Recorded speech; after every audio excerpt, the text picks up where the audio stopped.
এটা একটা চাল কুমড়োর চারা। তো এটা আমি লাগাইনি, আমার প্রত্যেকবারই কিন্তু এরকম আপনা থেকে চাল কুমড়োর চারা হয়ে যায়। এই যে ভাঙা বালতিটা, এটাতে অন্য গাছ ছিল, বালতিটা ভেঙে যাওয়াতে গাছের ইয়েটা চেঞ্জ করে দিয়েছি। এখন এটাতে আপনা থেকে চারাটা উঠেছে।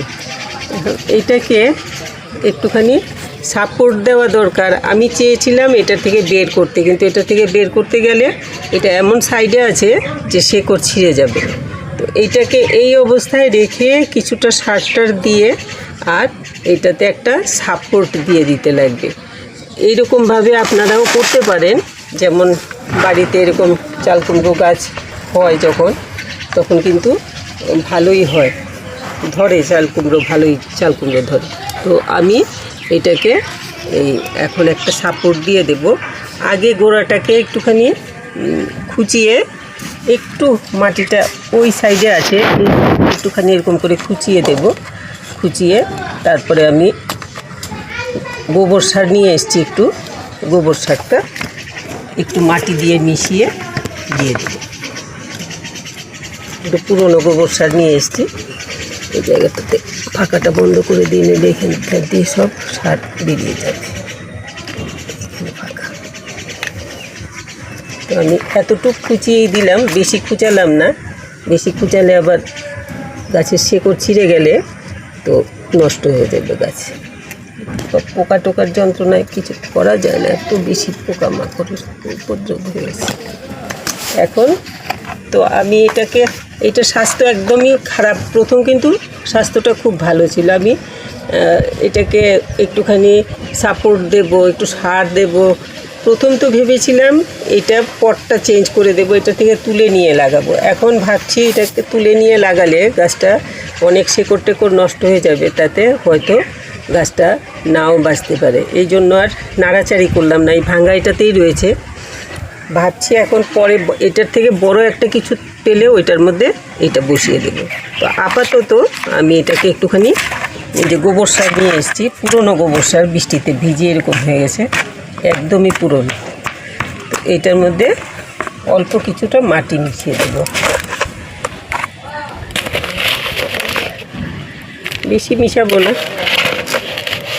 1 ভাগ মাটি আর 2 ভাগ গোবর সার এরকম মিশিয়ে এটাকে দিয়ে দেবো।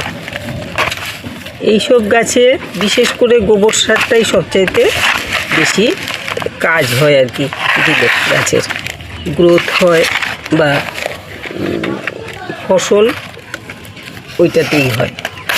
এরকম করে আমি অল্প খুঁচিয়েছি, কেন ওপরেই শেকড় থাকে, শেকড়গুলো যাতে নষ্ট না হয় সেজন্য অল্প খুঁচিয়ে দিয়ে দিচ্ছি।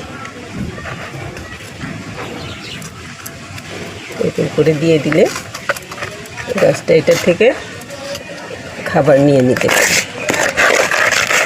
একটু মিশিয়ে নিলাম, মিশিয়ে দিয়ে দিচ্ছি। শেকড়টা এরকম থাকলে ভালো হবে।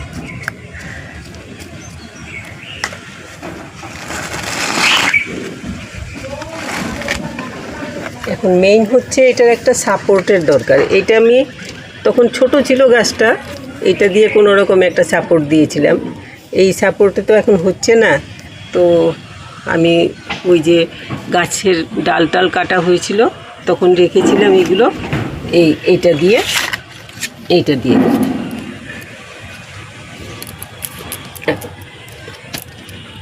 ভেতরে ঢুকিয়ে দিলে পরে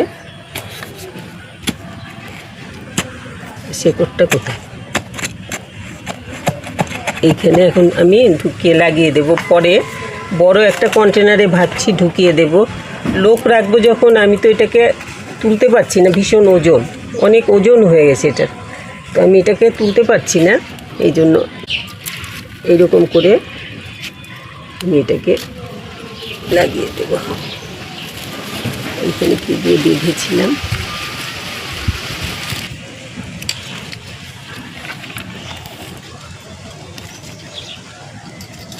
না এটা টানলে ছিঁড়ে যাবে, থাক এটা।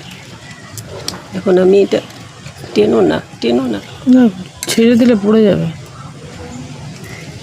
আমি এটা একটা তার দিয়ে বেঁধে দিচ্ছি। ভাবছি একটা লোক মধ্যে মধ্যে বাড়ির ওই যা আগাছা টাগাছা হয় এসব পরিষ্কার করতে আসে, ওকে দিয়ে তারপরে আমি এটাকে আরেকটা বড় একটা কন্টেনারে তুলে দেব। কেন এটাতে ওর খাবার ঠিক মতো দিতে পারবো না, গাছটা তেমন শক্তি পাবে না। তবু এতটুক নিজেরা করা যায় ততটুকু আমরা করে রাখলে পরে গাছটা বেঁচে যাবে, নইলে গাছটা মরে যাবে কিন্তু। তো আমি এই জন্য এরকম আপনাদের বাড়িতে যদি এরকম নতুন আপনা থেকে কোনো চাল কুমড়ো, মিষ্টি কুমড়ো এইসবের চারা টারা হয়ে যায়, তো চেষ্টা করবেন যাতে এরকম করে এটাকে সাপোর্ট টাপোর্ট দিয়ে, এইটাতে ইচ্ছে করলে এইটাতেও এই গাছটা কিন্তু মোটামুটি থাকতে পারে। পরে এটাকে আরও কিছু দিয়ে দিলেও হবে। তো আমি এখন এটাকে এরকম করে এখানে তুলে দেব।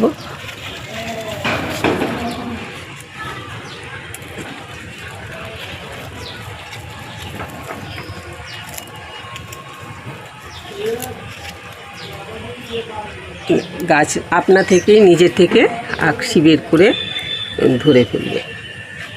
তো আমি এই রকম করে দিয়ে দিলাম গাছের গোড়ায়। এতটুক কন্টেনারের মধ্যে এটার খাবার তেমনভাবে দেওয়া যাবে না, যেহেতু এটা ভেঙে গেছে। একটু বড় একটা কিছুর মধ্যে পরে রাখবো আর কি।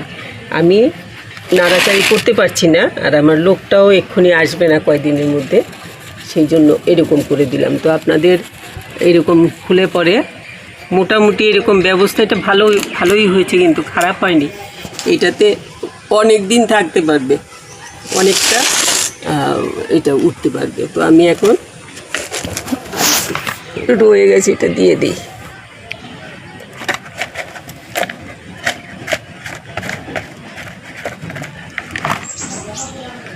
চাল কুমড়ো গাছে বিশেষ করে গোবর সারটা সবচেয়ে ভালো কাজ করে। আর একটুখানি স্প্রে করে দিতে লাগবে আর কি, যে কোনো কীটনাশক একটু স্প্রে করে দেবেন। অর্গানিক হলে অর্গানিক, ইনঅর্গানিক হলে ইনঅর্গানিক। আমি এখন এটাতে একটু জল দিয়ে দেব। গাছটা একটু টুচিয়ে দিয়েছি, সার দিয়েছি, তো একটু জল না দিলে হবে না। তো এটাকে ভালো করে একটু জল দিয়ে দিলাম। বেশি করে জল দিয়ে দিলাম, একটু দিয়ে যাক। এখন একটা কথা আমি বলতে ভুলে গেছি, সবচাইতে বড় কথা হলো এই যে পাতাগুলো, এগুলো কিন্তু কোনো কাজই আসবে না। এগুলো অনর্থক গাছের যা খাবার সেগুলো টানবে। তারপরে এগুলো নষ্ট হয়ে গেছে পাতা, এগুলোতে পোকামাকড় হবে। তো সেই জন্য আমরা এই পাতাগুলো কেটে বাদ দিয়ে দেব। এটা শুকনো জায়গাটা ফেলে দিলাম। চেষ্টা করতে লাগবে গাছে ভালো পাতাগুলো রেখে খারাপগুলো সব ফেলে দিতে লাগবে। ফেলে দিলাম সব। এখন গাছকে একটু স্প্রে করে দিতে লাগবে কীটনাশক দিয়ে, যাতে কোনো রকম পোকামাকড় অ্যাটাক না করে। আর কদিন পরে আমি এই যে মেইন আগাটা কদিন পরে আমি কাটবো, কারণ আগে কাটিনি। গাছটা একটুখানি শক্তি কম হয়ে গেছিলো, তার মধ্যে ভাবছিলাম যে পটটা চেঞ্জ করা হয়নি, তাতে গাছটা এরকম টিং করে লম্বা হয়ে গেছে। তো আগাটা কেটে দিলে যেই সাইডের আগাগুলো বেরোচ্ছে, এই যে এইখানে একটা ছোট আগা বেরিয়েছে, এই যে এইসব জায়গাগুলোতে যে বেরোনোর মতো এইসব জায়গাগুলো দিয়ে আগা বেরোবে। গাছটা মেইন মাথাটা বেশি লম্বা না হয়ে সাইডে অনেক ডালপালা ছাড়বে। এইগুলো কিন্তু সব লতানো সব গাছের নিয়ম। এটা আমি এইরকমভাবে করে আমার ছাদের ওপরে, এই ছাদে, এটা তো একতলার ছোট ছাদটা এটা, আর ওই ওপরে বড় ছাদে যেখানে আমি মেইন বাগান করি, ওইখানে কিন্তু আমার এরকম বড় বড় কুমড়ো হয়েছে, মিষ্টি কুমড়ো। এরকম করে আগাগুলো কেটে এনে রান্না করে খেয়ে ফেলছি এবং অনেক আগা টাগা বেরিয়েছে, ওইগুলোর মধ্যে কুমড়ো ধরেছে অনেক। তো এইভাবে করে দেবেন আপনারা। আর ওই যে নিচের দিকের পাতাগুলো খারাপ হয়ে গেলে ওইগুলো কেটে বাদ দিয়ে দেবেন, তাতে পোকামাকড়টা কম হবে, নিচটা পরিষ্কারও থাকবে। আর যত এরকম শুকনো পাতা পচা পাতা থাকবে এগুলোর মধ্যে পোকামাকড় বাসা করবে। তো এই জন্য এগুলো ফেলে দিতে লাগবে। তারপর গাছটা কদিন গেলে 4-5 দিন গেলে 5 দিন বা 7 দিন পর আমি মেইন আগাটা কেটে দেবো। মেইন আগাটা বেশিখানিক না, এইটুক কেটে দিলে তখন অন্য জায়গাগুলো দিয়ে নতুন নতুন সব ডালপালা বেরোবে, গাছটা ছড়াবে। তো এইভাবে আপনারা করতে পারেন চাল কুমড়ো গাছ। কিন্তু শুধু চাল কুমড়ো কেন, এই জাতীয় গাছগুলো আর কি খুব ভালো হয় এরকমভাবে। আমার এই গাছটা আমি কিছু করতে পারিনি, আগে ছোট চারা থাকতে ওপরে নিয়ে যাব ভেবেছিলাম, নেওয়া হয়নি। এখন তো গাছটা এতটুকু বড় হয়ে গেছে, এখন এটাকে তুললে পরে এটা মরে যাবে। তো এই ভাঙাটার মধ্যেই রয়েছে, আরেকটা কিছুর মধ্যে ঢুকিয়ে তারপর আরও একটু বেশি মাটি টাটি দিতে লাগবে। এখন আপাতত এটাতেই এইভাবে যত্ন করে দিলাম। তবে এইটা যাতে ছড়াতে পারে, ওর সাপোর্ট, লতানো গাছের তো মেইন হলো একটা সাপোর্ট লাগে, ওরা তো এমনি সোজা হয়ে থাকতে পারে না, সেই জন্য ওই সাপোর্টটার ব্যবস্থা একটা করে দেবেন সবার আগে। তো এই দেখালাম আজকে আমার চাল কুমড়ো গাছটাকে একটু ঠিকঠাক করলাম, আর আপনাদেরকে দেখালাম আপনারা ইচ্ছে করলে এরকম করে করতে পারেন। সবাই খুব ভালো থাকবেন। আর আমাদের ছাদে যাই হয় অল্প হোক তাতে আপত্তি নেই, কিন্তু ওই অল্পটাই আমাদের কাছে অনেক বেশি মনে হয়, অনেক ভালো লাগে। ওইটুক দিয়েই আমাদের অনেকখানি পরিতৃপ্তি আসে। তো গাছে 2-4টা যদি চাল কুমড়ো হয় তাও কিন্তু খুব ভালো লাগবে। এই জন্য এতটুকু যত্ন করি, কেয়ার করি আমরা। যাদেরই ছাদ বাগান আছে ওরা নিশ্চয়ই সবারই এরকম, আমার তো এরকম, আমি মনে করি সবারই এরকমই হবে। সবাই খুব ভালো থাকবেন, এইভাবে করলে পরে যদি আপনাদের এরকম আমার মতো প্রবলেমে পড়ে যান তাহলে পরে এইভাবে এটার ব্যবস্থা নেবেন আর কি।